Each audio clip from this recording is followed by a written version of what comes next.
Dong, gusto mingawa ning bulaya. May pagbato tas gawas, magkanta-kanta ta. Aron malipay atong kinabuhi ba? Kay kini mga tiguwa nga ulitaw, inani mga atong kinabuhi. Pulos man gyud taon kami nga ang atong motagam-tamon ning kalibutan. Naguwang tayo may babay na looy. Mao di na kalikayan gyud. Ug maning mong nasawa pa ka.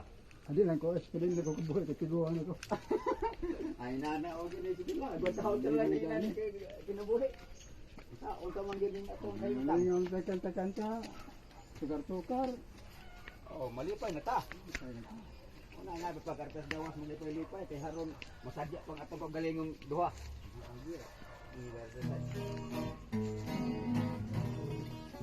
Hey, may pwede mag-baking ka.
Lipay kay itong kinabuhi sa.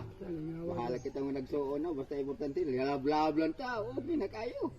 Okay king nabuhi na to ka pobre ato lang ni agwan tahon. E sa unta man gyud wagi na looy. Pero na pa babae na looy na to, nagkaminyo kan may anak mo taron. Libas ako. Ngano maliwan ang gaga. Gatagan kag babae. Ay sa liko ay. Hindi na kunin mo. Yung silik ko ay nga wa kay anak noon. Pare halatan pa. Wagi tayo sarila ni kinabuhi ah. Baris ka palaran. Mausad noon. Inana og gina atong kinabuhi. Una agwan tahon tan lang ni. Mamuhay lang tag kabaw, kanding, Kanding ay. manok. Awa na pas na kay ni. Basta kay ang ato ang malingaw lang ta. Kana mo ato importante niya na isista to tag sa tagsista di. Magbuhat tag kanta, igo naman kayo nato. Kalipay ra magay nato ning atong kagalingon. Ngayon samtang may kinabuhi pa, hingan lang ato ilipay-lipay atong kagalingon kay di katiguaw na rabata. Hingan lang nga ko na mo samtang atong sunata. Pagpeking sa tag-usab. Baliling.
tarong ato sang atoon manguhas kay kumpay ron. Mumpay ka. Okay, para nga atong Bago kabo na naging trabaho. Oh, nya man magmubo pa to sa atong taon. Ang gitanong ng taong diri. Okay, para nga haron na atay abot nga atay gamay mahimo bang kabaligya tayo sa taong